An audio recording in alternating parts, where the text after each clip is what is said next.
మమ్మల్ని కూడా మీరు ఏర్పాటు చేసుకున్నారు. అందుకొరకే నీ కుమారుడైన యేసుక్రీస్తు లేఖనముల ప్రకారం మా పాపముల కొరకు శిలువపై మరణించారు, సమాధి చేయబడ్డారు. సమాధిలోంచి 3వ దినాన లేపబడి 40 దినాలు సజీవునిగా కనపరుచుకుని పరలోకానికి వెళ్ళారు. ప్రభువైన యేసుక్రీస్తునందు పాపానికి విముక్తి కలుగజేశారు. మమ్మల్ని ప్రేమతో చేర్చుకున్నారు ప్రభా. అందుని బట్టి మీకు కృతజ్ఞతలు చెల్లిస్తూ నేను బేతనీయకు వచ్చిన ప్రతి ఒక్కరూ కూడా మిమ్మల్ని ఆత్మతో సత్యంతో ఆరాధించట కొరకే మా హృదయాలను మీ ఆరాధనతో నింపండి. నీ వాక్య ప్రత్యక్షతలోంచి మమ్మల్ని దర్శించండి. ఇంకా ఆయా స్థలాల నుంచి ఎవరైతే రానన్నారో వారిని కూడా క్షేమంగా నడిపించండి. వచ్చిన వారిని మమ్మల్ని అందరినీ జ్ఞాపకం చేసుకోండి. దయగల తండ్రి, నీ కనుదృష్టి ఈ పరిచర్య మీద ఉంచండి ప్రభా. మీరే సహాయం చేయమని ప్రార్థన చేస్తూ నమ్మకమైన తండ్రి, అడుగుడి మీకు ఇస్తానన్నారు, నా నామం నన్ను ఏదడితే చేస్తానన్నాం ప్రభు. ఈ పరిచర్యలో నాయన మత్తయి సువార్త 10వ అధ్యాయం 20వ వచనం నెరవేర్చండి. యోహాను సువార్త 14వ అధ్యాయం 26వ వచనం, యోహాను సువార్త 16వ అధ్యాయం 13వ వచనం, యోహాను సువార్త 15వ అధ్యాయం ప్రభు 26వ వచనం నెరవేర్చమని ప్రార్థన చేస్తూ కొరింథీయులకు రాసిన 2వ పత్రిక 13వ అధ్యాయం 8వ వచనం, ఫిలిప్పీయులకు రాసిన పత్రిక 4వ అధ్యాయం ప్రభు 13వ వచనాన్ని మీరు నెరవేర్చమని, నీ నామానికే మహిమ తెచ్చుకోమని, మీ సన్నిధి మాతో ఉంచమని మీ కృప కోరుకుంటూ సహాయం కోరుకుంటూ ప్రభు మమ్మల్ని అందరినీ కూడా నేను మీ యొక్క కృపకు అప్పగించుకుంటూ నేను మీరే సహాయం చేయమని, అన్ని విషయంలో కృప చూపించమని, దుష్టు నుంచి కాపాడమని, నీ కుమారుడైన యేసుక్రీస్తు యొక్క నిర్దోషమైన నిష్కలంకమైన రక్తాన ప్రోక్షణ కిందకు వచ్చిన్నాం. మమ్మల్ని కడిగి అంగీకరించమని, యథార్థంగా ఆరాధించడానికి సిద్ధపరచమని, దుష్టు నుంచి కాపాడమని ప్రభు ఇచ్చిన ఈ సమయాన్ని బట్టి కృతం చెల్లించుకుంటూ మా ప్రభువును రక్షకుడు మీ ప్రియకుమారుడైన యేసుక్రీస్తు ఘనమైన శ్రేష్టమైన నామములో ప్రార్థించి సహాయం కొరకు అడుగుచున్నాం తండ్రి, ఆమేన్.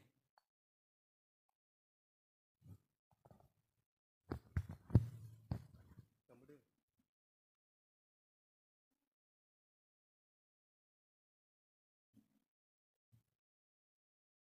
గత ఆదివారం మనం ప్రభుని ఆరాధించట కొరకే ఏం జ్ఞాపం చేసుకున్నామండి? గత ఆదివారం ప్రభుని ఆరాధించాం కదా. నా నిత్య సంకల్పం, మనుషులైన మనల్ని, మానవ సంకల్పంలో ఉన్న మనల్ని దేవుడు తన సంకల్పంలో తీసుకొచ్చాడు కాబట్టి ప్రభుని ఆరాధించాం. అలాగే ఈ దినం కూడా ప్రభుని ఆరాధించట కొరకే దేవుని వాక్యాన్ని చదువుకుందాం. చూడండి, కీర్తన గ్రంథం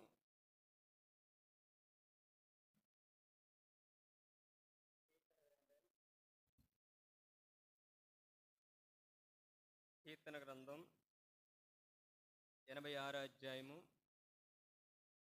పరిశుద్ధ గ్రంథంలోంచి దేవుని వాక్యాన్ని చదువుకుందాం. కీర్తన గ్రంథం 86వ అధ్యాయము 10వ వచనాన్ని చదువుకుందాం. కీర్తన గ్రంథం 86వ అధ్యాయము 10వ వచనం చదవండి. నీవు సృజించిన అన్యజనులందరూ వచ్చి నీ సన్నిధి నమస్కారం చేదురు, నీ నామమును గణపరచుదు. మరి మరలా నేను చదువుతున్నాను. నీవు సృజించిన అన్యజనులందరూ వచ్చి నీ సన్నిధిని నమస్కారము చేదురు, నీ నామమును గణపరచు. ఈ యొక్క ఉదయకాల సమయంలో ప్రభువును గణపరచట కొరకే, ప్రభు సన్నిధిలో మనం నమస్కారం చేయట కొరకే, ఆరాధించట కొరకే మనం అందరం కూడా ఎక్కడికి వచ్చామండి? బేతనీయకు వచ్చాం. ఈ యొక్క ఆయన ఎవరు అని చూస్తే ఆ కీర్తన గ్రంథంలోని ఒక మాట ఉంది చూడండి.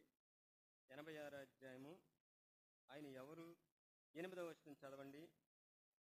ప్రభువా, నీవు మహాత్మ్యము గలవాడువు. ఆయన ఎవరండి? ఆశ్చర్యకార్యములు చేయవాడు, నీవే అద్వితీయ దేవుడు. 9వ వచనం, ప్రభువా, దేవతలలో నీ వంటి వాడు లేడు. నీ కార్యములకు కార్యము లేవు కాబట్టి నీవు సృజించిన అన్యజనులందరూ వచ్చి, అన్యజనులందరూ ఒక ప్రాంతం కాదు, ఒక భాష కాదు, ఒక గోత్రం కాదు, ఒక చెందినవారు కాదు, కానీ అక్కడ ఒక మాట నీవు సృజించిన అన్యజనులందరూ వచ్చి నీ సన్నిధిని నమస్కారం చేసేవారు, నీ నామమును గణపరచుదు. మరి ఆయన ఈ వచనం ద్వారా మనకి ఏం తెలియజేస్తుందంటే, ఆయన మనం సృజించిన వాడు, మనం సృజించిన సృష్టికర్త. ఆయన కార్యాలు ఎటువంటి అంటే ఆశ్చర్యకార్యాలు. ప్రభువా, దేవతలలో నీ వంటి వాడు లేడు. అందుకే అక్కడ వేలుపులలో నీ వంటి వాడు లేడు, ఆయన వంటి వాడు లేడు. ఆయన ఒక్కడే అద్వితీయ దేవుడు. అటువంటి దేవుడిని ఆరాధించడం కొరకే మనం ఆయన సన్నిధిలో నమస్కారం చేయడానికి, ఆయన నామాన్ని గణపరచడం కొరకే ప్రభు సన్నిధిలోకి వచ్చున్నాం. మరి ఆయన ఎవరో కొన్ని లేఖనాల ద్వారా తెలుసుకుని, మనం ఎవరో తెలుసుకుని, మనకు ఆయన ఏం చేశాడో దాన్ని బట్టి ప్రభువుని ఆరాధిద్దాం. చూడండి, మొట్టమొదటిగా ఇర్మియా గ్రంథం 32 అధ్యాయము 26, 27 వచనం చదవండి. అంతటి యెహోవాకు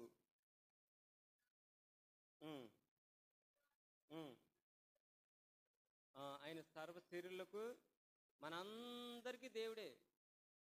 మనం దేవుడిని ఎరగకపోయినా, దేవుని యొద్దకు రాకపోయినా, మనకు ఒక దేవుడు ఉన్నాడు.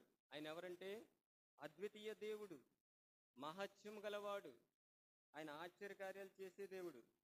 దేవతలో అతని వంటివాడు లేడు, అంటే ఒక్కడే.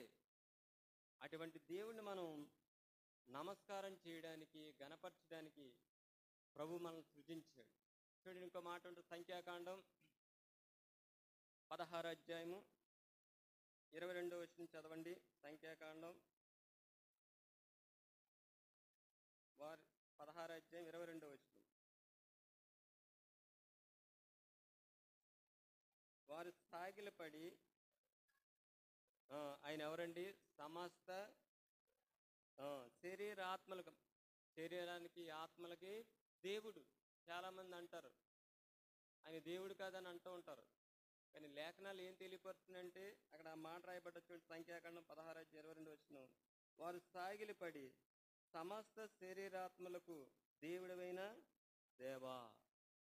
ఆయన దేవుడు, దేవా అంటున్నారు. రెండో మాట అక్కడ పైన ఉంటుంది చూడండి, 21 వచనం. 20 వచనం కలిసి చదవం. అప్పుడు యెహోవా, మీరు ఈ సమాజంలో నుండి అవతలికి వెళ్ళుడి, క్షణంలోనే వారిని కాల్చివేదినని మోషే అహరోనుతో చెప్పగా వారు సాగిలపడి ఏమని ప్రార్థన చేస్తున్నారండి? సమస్త శరీరాత్మలకు దేవుడైన దేవా. లేఖనాల్లో ఆయన దేవుడని తెలియపరుస్తుంది. మనం చదివిన ఇందాక ఏం చూసామంటే ఇర్మియా గ్రంథంలో, నేను సర్వశరీరులకు దేవుడను. చూడండి, ఒక మాట ఉంటుంది, అదే రోమీలకు రాసిన పత్రిక 3వ అధ్యాయము 29వ వచనం. రోమీలకు రాసిన పత్రిక 3వ అధ్యాయము 20. అది మనకు కూడా దేవుడైన. చూసారండి, యూదులకు మాత్రమే కాదు, ఇశ్రాయేలుకే దేవుడు కాదు, మనకు కూడా ఏమై ఉన్నాడైనా దేవుడు. అందుకే కీర్తన గ్రంథాలు మనం చదవం 86 అధ్యాయం 10వ వచనం ఏముంది? నీవు సృజించిన అన్యజనులు అందరూనంట ఈ వాగ్దానం మన ఎడల నెరవేరింది. చూసారా, వాక్యము నిరర్ధకము కానేరదు. అక్కడ ఆ మాట మళ్ళా చదువు, రోమా 3:29. అన్యజనులకు దేవుడు కాడా. చూసారండి, దేవుడు యూదులకు మాత్రమే దేవుడా, అన్యజనులకు దేవుడు కాడా? అవును, అన్యజనులకును దేవుడే. 30 వచనం. దేవుడు ఒక్కడే గనక. చూసారండి, దేవుడు ఒక్కడే. అపోస్తలుడైన పౌలు గారు కూడా తెలియపరుస్తున్నాడు, ఆయన దేవుడు ఒక్కడే. ఆ దేవుడు మనల్ని సృజించాడు.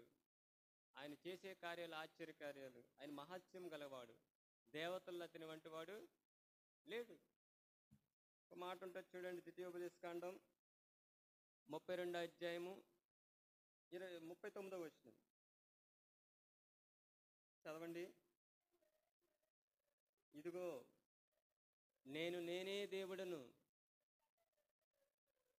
వేరొక దేవుడు లేడు.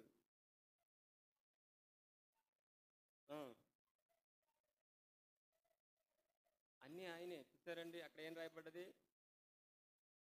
ఇదిగో నేనే దేవుడను, ఎవరు చెప్పగలరు ఈ మాట చెప్పండి? మనుషులు ఎవరు చెప్పలేరు. ఇదిగో నేనే దేవుడను. ఏం చేస్తాడండి ఆయన? ఆయన చేసే పని ఏంటి చెప్పండి? అక్కడ రాయబడ్డది చదవండి. మృతి నొందించేవాడును, ఆ, మృతి నొందించేది ఆయనే, బ్రతికించేది ఆయనే, గాయపరిచేది ఆయనే, స్వస్థపరిచేది ఆయనే.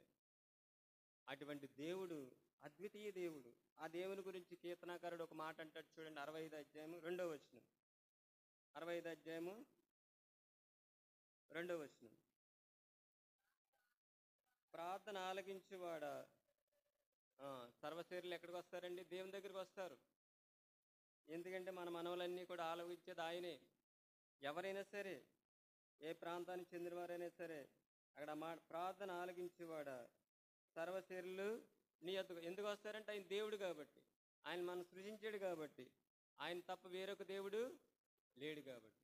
అందుకే సమరయ స్త్రీతో ప్రభు అంటారు, దేవుడు ఆత్మ గనక ఆయన ఆత్మతోనూ ఆరాధించాడు. అందుకే మనం దేవుడు ఏం చేశాడంటే సృజించాడు. ఎందుకు సృజించాడు? ఇది లోకంలో తినడానికి, సంపాదించుకోవడానికి, ఏదో దాచుకోవడానికి కాదు. మనం ఈ లోకంలో దిగంబరుగా వస్తాం, వెళ్ళిపోయేటప్పుడు దిగంబరులుగా వెళ్ళిపోతాం. కానీ దేవుడికి ఒక ఉద్దేశం ఉంది.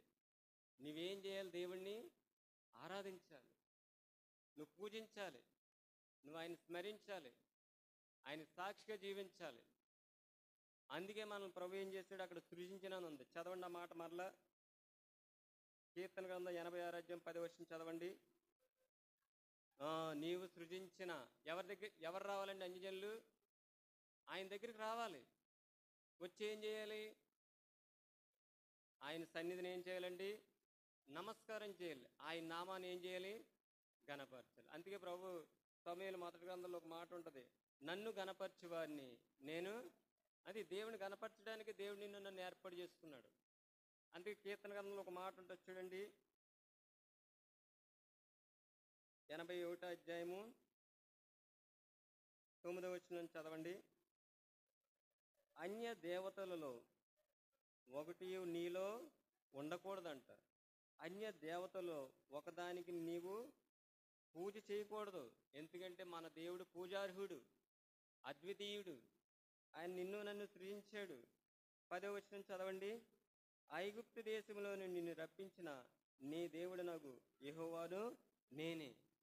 మరి ఇశ్రాయేలుని ఐగుప్తు దేశంలోంచి వారిని విమోచించాడు, రప్పించాడు.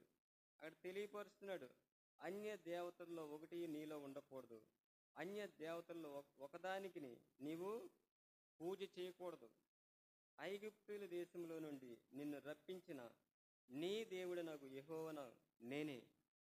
అటువంటి దేవుడిని మనం ఏం చేయాలండి? ఆరాధించాలి. ఇశ్రాయేలుకే దేవుడు కాదు, యూదులకే దేవుడు కాదు, అన్యజనులకు కూడా ఆయన ఏమై ఉన్నాడు? దేవుడుగా ఉన్నాడు. నిన్ను నన్ను సృష్టించాడు. మరి ఆ దేవుణ్ణి మనం ఆరాధించకుండా, స్తుతించకుండా, కీర్తించకుండా ఎలా ఉండగలం? అందుకే మనం చూడండి ఎలాగున్నాం. కొన్ని విషయాలు తెలుసుకుందాం. మొట్టమొదటిగా యెహెజ్కేలు గ్రంథం, మనం అన్యజనులు ఎలాగయ్యాం? యెహెజ్కేలు గ్రంథం 14:5వ వచనం చదవండి. అన్యజనుల యొక్క క్రియలు, జీవితము, వాళ్ళ ఆరాధన ఎలాగుందో వాక్యం ద్వారా తెలుసుకుని, మన ఆరాధన యథార్థంగా ఉందో, ఆత్మతో సత్యంతో ఆరాధిస్తున్నామో ఈ ఆరాధన ద్వారా మనకు తెలిసిపోద్ది. అన్యజనులు కూడా ఆరాధన చేస్తారు. అన్యజనుల జీవితం, వాళ్ళ క్రియలు ఎలాగున్నాయో వాక్యం ద్వారా తెలుసుకున్నటువంటి యెహెజ్కేలు గ్రంథం 14:5వ వచనం. తమ విగ్రహముల మూలంగా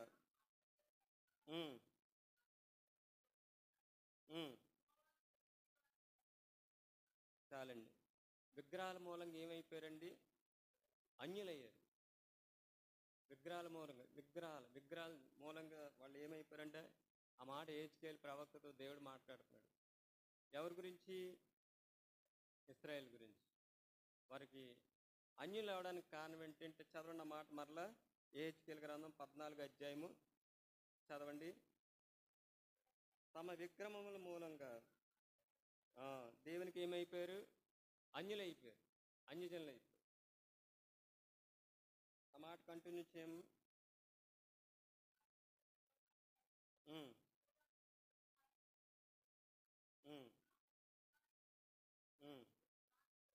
చాలండి. ఇక్కడ ఒక మాట ఉంది ఏంటంటే 14:4 వచ్చిన కూడా చదవండి. కావున నీ వారికి సంగతి తెలియజేసి ఇలాగ చెప్పుము, ప్రభువైన యెహోవా సెలవిచ్చిందేమగా, తమ విస్తారమైన విగ్రహమును బట్టి తమ మనసున విగ్రహమును నిలుపుకొని దోషం ఏం చేసుకున్నారండి? దోషం అంట, దోషం కలిగజేసుకున్నారు. తమ ఎదుట అభ్యంతరంలో పెట్టుకుని ప్రవక్తల యొద్దకు వచ్చి ఇశ్రాయేలందరూ తమ విగ్రహం మూలంగా ఏమైపోయారు? అన్యులైపోయారు. దోషం ఉంది వాళ్ళు. మనం కూడా దేవుడిని ఆరాధించేటప్పుడు ఏదైనా దోషం ఉంటే, ఏదైనా విగ్రహం ఉంటే ఆ యొక్క ఆరాధన దేవుడు అంగీకరించు. మన హృదయంలో ఎవరు ఉండాలంటే ప్రభునే ప్రతిష్ఠించుకోవాలి. ఒక మాట ఉంటుంది చూడండి, కీర్తన గ్రంథం 115 అధ్యాయము 4వ వచనం చదవండి. కీర్తన 115 4వ వచనం. వారి విగ్రహములు వెండి బంగారములి, అవి మనుషుల చేతి పనులు. వాటికి నోరుండి పలకవు, కన్నులుండి చూడవు, చెవులుండి వినవు, ముక్కులుండి వాసన చూడవు, చేతులుండి ముట్టుకొనవు. ఉమ్, ఉమ్.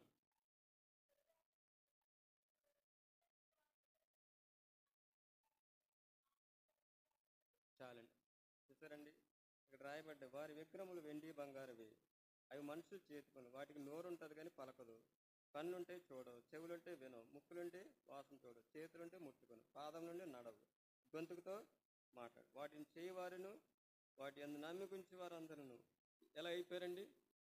వాటి వంటి వారు అయిపోయారు. ఇంకెలా ఆరాధిస్తారు?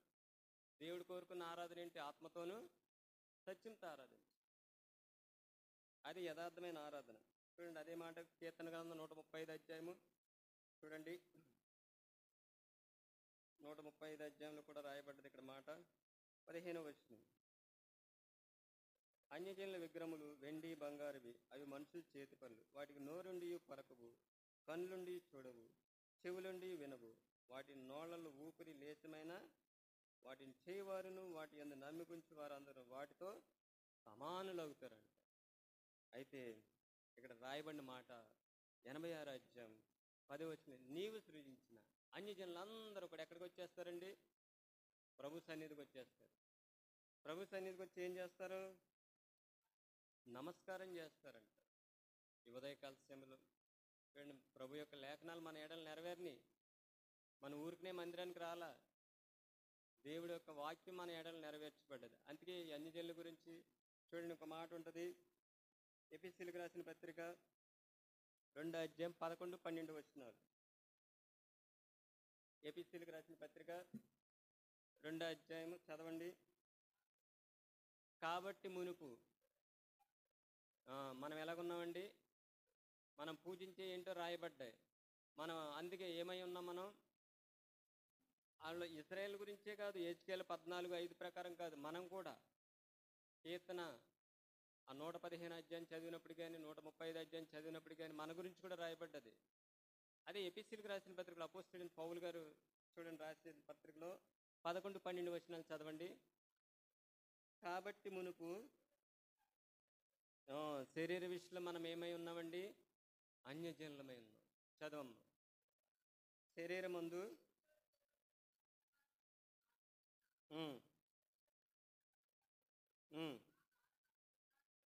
ఉమ్, ఉమ్, ఉమ్, ఉమ్, ఉమ్. చాలండి, ఈ లేఖనాల్లో రాయబడ్డది అపోస్తలుడైన పౌలు గారు. కాబట్టి మునుపు శరీర విషయంలో అన్యజనులై ఉండి శరీరమందు చేతితో చేయబడిన సున్నతి గలవారు అనబడిన వారి చేత సున్నతి లేని వారు అనబడిన మీరు ఆ కాలమందు ఇశ్రాయేలుతో సహపౌరులు కాక పరదేశులను, వాగ్దాన నిబంధన లేని పరజలను, నిరీక్షణ లేని వారును, లోకమందు ఎటువంటి వారు అండి? దేవుని లేని వారే ఉన్నాం. అన్యజనులమైన మనం దేవుని లేని వారిగా ఉన్నాం. క్రీస్తుకి దూరస్తులు. ఇటువంటి దూరస్తులు మనం. అదే మన యొక్క జీవితం గురించి కూడా రాయబడ్డది చూడండి. అదే ఎఫెసీయులకు రాసిన పత్రిక 4వ అధ్యాయము 17వ వచనం చదవండి. ఇక్కడ కూడా రాయబడింది. కాబట్టి అన్యజనులు నడుచుకున్నట్లు మీరిక మీదట నడుచుకున్న వలదని ప్రభునందు సాక్ష్యం ఇస్తున్నారు. ఒకప్పుడు దేవుని లేని వారము, ఇంకేమైనామండి, క్రీస్తుకు దూరస్తులము, నిరీక్షణ లేదు. అటువంటి మనల్ని ఇక్కడ చూడండి, మన గురించి కూడా ఇంకా రాయబడ్డది 17. కాబట్టి అన్యజనులు నడుచుకున్నట్లు మీరిక మీదట నడుచుకున్న వలదని ప్రభునందు సాక్ష్యమిచ్చి, వారైతే ఎవరు అన్యజనులంట, వారైతే అంధకారమైన మనసు గలవారై తమ హృదయ కాఠిన్యం వలన తమలోనున్న అజ్ఞానం చేత దేవుని వలన కలుగు జీవంలోని వేరుపరచబడిన వారే తమ మనసు కలిగిన వ్యర్థతను అనుసరించి నడుచుకుంటున్నారు. మన జీవితం ఎలాగుంది, మన క్రియలు ఎలాగున్నాయి. ఒకప్పుడు దేవుని లేని వారుగా ఉన్నాం. ఆ మాట మరలా చెబుతుంది, కాబట్టి అన్యజనులు నడుచుకున్నట్లు మీరు ఇక మీదట నడుచుకున్న వాళ్ళదని ప్రభువునందు సాక్ష్యం ఇస్తున్నారు. వారైతే అంధకారమైన మనసు గలవారు. ఏ మనసు అండి? అంధకారమైన మనసు. అందుకే యేసుప్రభువారు స్పష్టంగా అంటారు, పరలోక రాజ్యం సమీపించినది, మారు మనసు పొందుడి. ఏ మనసు? అంధకారమైన మనసు. తమ హృదయ కాఠిన్యం వల్ల తమలోనున్న అజ్ఞానం చేత. ఏముందండి రెండోదిగా? అజ్ఞానం. జ్ఞానం కాదు. ఏ కాలమందు ఉన్నామని మనం? ఆ అజ్ఞాన కాలమందు దేవుడు చూచి చూడనట్లు ఇప్పుడైతే అంతటా అందరూ ఏం పొందాలి? మారు. అజ్ఞానంలో ఉన్నాం మనం, అంధకారమైన మనసు కలిగిన వారంగా ఉన్నాం. ఇంకేముంది చూడండి, దేవుని వల్ల కలుగు జీవం నుండి వేరైపోయిన వారంగా ఉన్నాం. తమ మనసును కలిగిన ఏం కలిగిందండి? వ్యర్థత అనుసరించి నడుచుకుంటున్నాం. అటువంటి అన్యజనులైన మనల్ని ప్రభు ఏం చేశాడండి చెప్పాలి. నీవు సృజించిన అన్యజనులందరూ ఎక్కడికి వస్తారు? ఆయన సన్నిధికి వచ్చి ఆయనకి నమస్కారం చేస్తారు. ఆయన నామాన్ని ఏం చేస్తారు? గణపరుస్తారు. అదే మాట పేతురు రాసిన మొదటి పత్రికలో కూడా ఉంటుంది చూడండి. పేతురు రాసిన మొదటి పత్రిక 4వ అధ్యాయము 13వ వచనం చదవండి.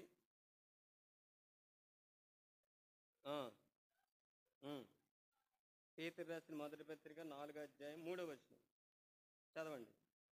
మనము పోకిరీ చేష్టలు, దురాశలు, మద్యపానము, అల్లరితో కూడిన ఆటపాటలు, త్రాగుబోతులు, విందులు, చేయదగని విగ్రహ పూజలు అంటే చూసారండి. చేయకూడనివి చేసాం.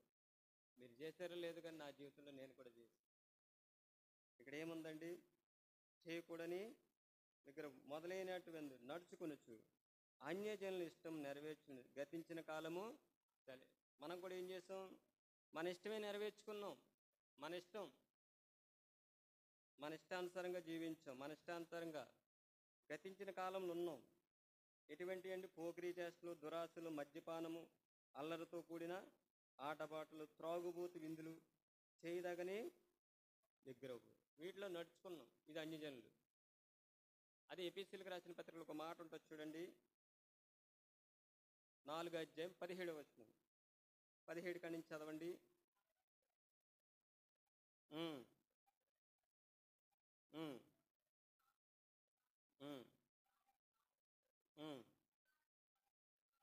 ఆ, ఉమ్, ఉమ్, ఉమ్, ఉమ్.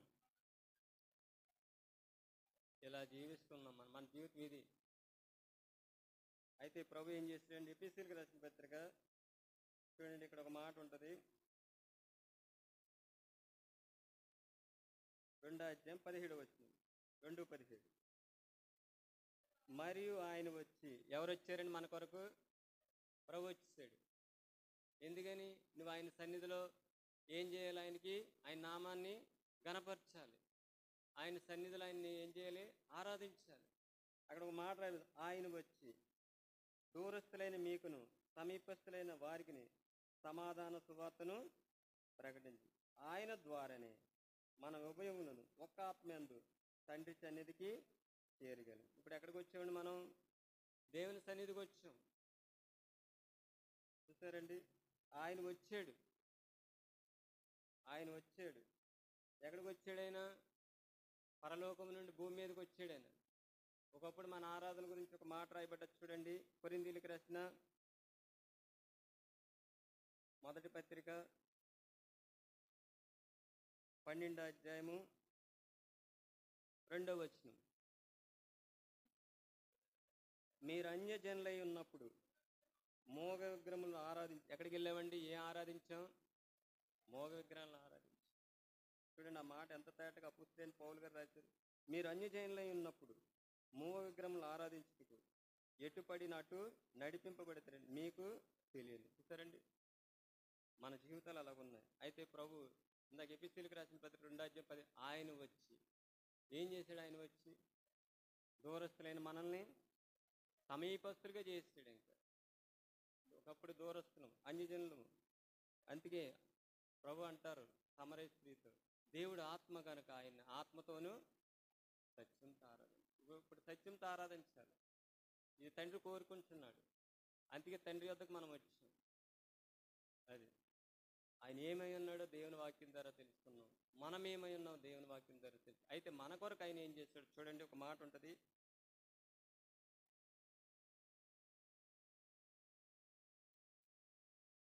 యెషయా గ్రంథం. ఆయన వచ్చి ఏం చేశాడు? 42 అధ్యాయము 8వ వచనం. ఆ, ఉమ్, ఉమ్, ఆ, చాలండి. ఆయన ఏమంటున్నారు? నాకు రావాల్సిన ఏంటి? స్తోత్రములు నాకు రావాలి. ఆయన నామానికి ఏం చెందాలండి? మహిమ చెందాలి. ఆ మాట మరలా చదవండి. యెహోవా నేనే, ఇదే నా నామము. ఆయన నామానికి ఏం కలగాలండి? ఆయన నామాన్ని గణపరచాలి. ఆయన నామాన్ని ఏం చేయాలి? ఆయనకి వెళ్ళాలి మహిమ. కానీ మనం ఏం చేస్తున్నాం? కొరింథీయులకు రాసిన 12 అధ్యాయం చూసాం కదా. 12:2 ఏముందండి? ఎటు పడితే అటు నడిపింపబడ్డాం. అయితే ప్రభు వచ్చారు. 42 అధ్యాయం 8వ వచనం చదవండి. ఒక మాట ఉంటుంది, ఎపిసీలకు రాసిన పత్రిక 3 అధ్యాయం 6వ వచనం కూడా చదవండి. ఎపిసి 3:6.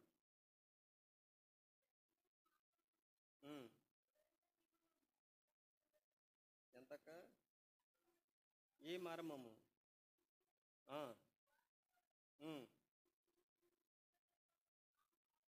ఉమ్, ఉమ్. చాలండి. సరే, ఇప్పుడు ఏమైపోయాం మనం? అన్యజనులమైన మనం సువార్త వలన ఆయన వచ్చి ఏం చేశాడు? సువార్త ప్రకటించాడు. ప్రయాసపడి భారం మోసుకుంటున్న సమస్త జనులారా నా యుద్ధకు రండి, నేను మీకు ఏమిస్తా అన్నాడు ఆయన?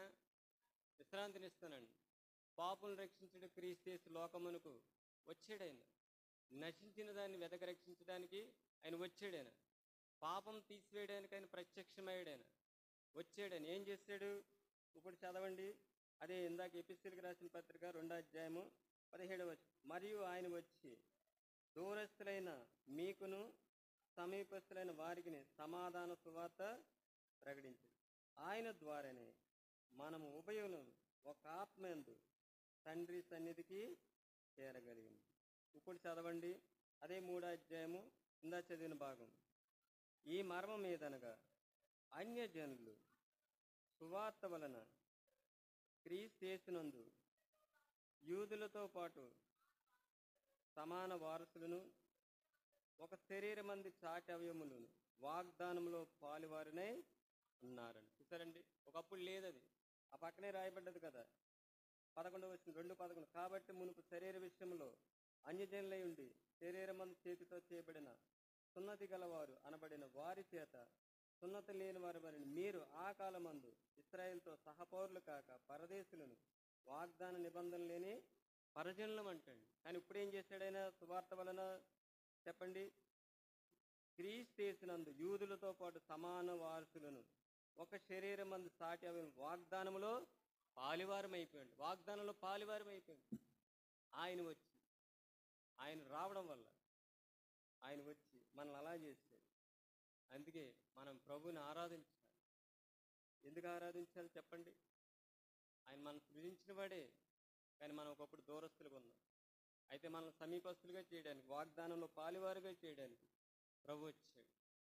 చూడండి, ఒక మాట ఉంటుంది కీర్తన గ్రంథం. అంతకుముందు మాట ఉంటుంది చూడండి, మేకా గ్రంథం 4వ అధ్యాయం చదవండి. మేకా 4 మొదటి వచనం 2వ వచనం.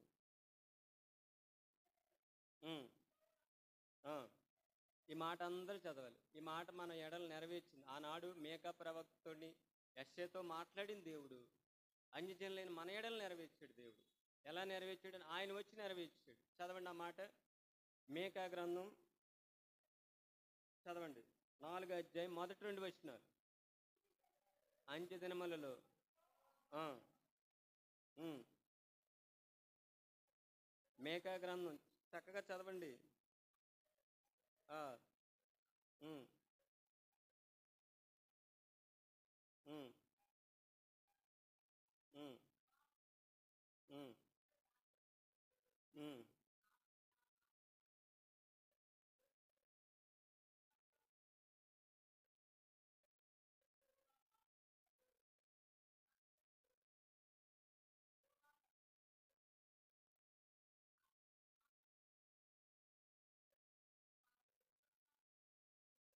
చాలండి, నిజమే కదా.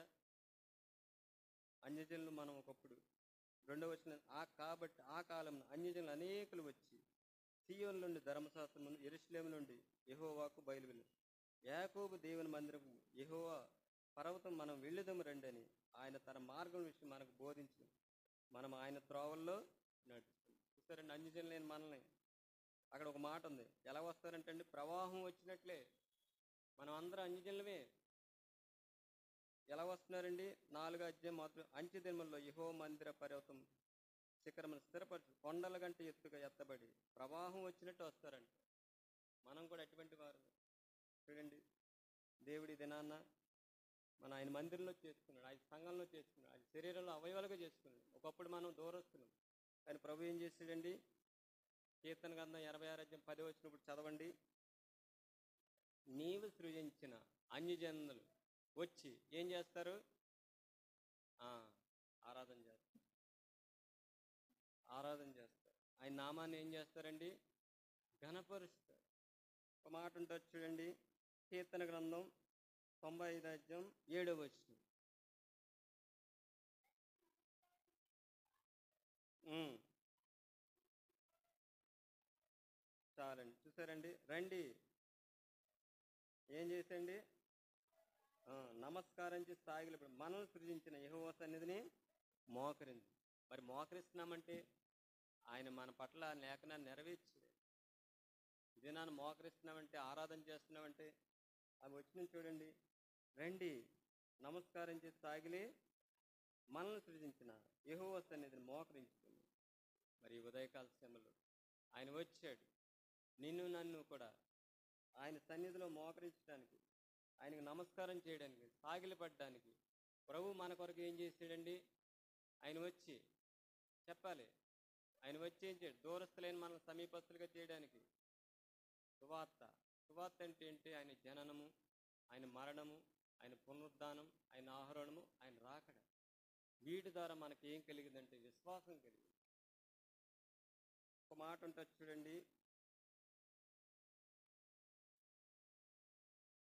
కీర్తన గ్రంథం 86 అధ్యాయం 10 వచ్చిన, క్షమించండి, 106 47 వచనం. ఈ వచనాన్ని చదువుకుని మనం ప్రభు నారదు, యెహోవా మా దేవ మమ్మల్ని రక్షింపము,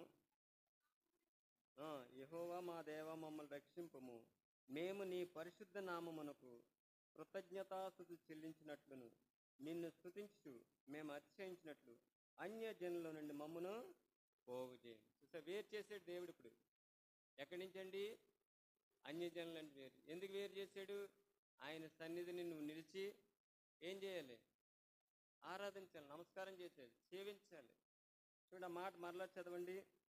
యెహోవా మా దేవ మమ్మల్ని రక్షింపము, మేము నీ పరిశుద్ధ నామమునకు కృతజ్ఞతాస్తుతులు చెల్లించినట్లు నిన్ను స్తుతించు మేము అతిశయించినట్లు అన్యజనుల నుండి మమ్మల్ని పోగు చేయండి.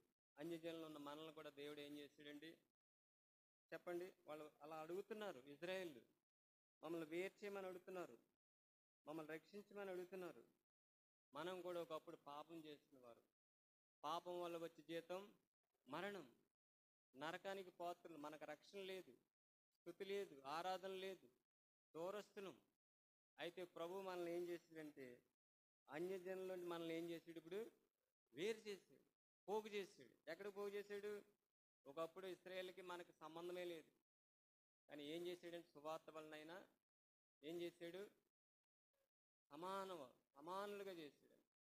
ఒకప్పుడు మనం మోగ విగ్రహాలను ఆరాధించేవారు. కొరింథీయులకు రాసిన మొదటి పత్రిక 12 అధ్యాయం 2 రాయబడ్డది ఆ మాట. చదవండి. 12:2.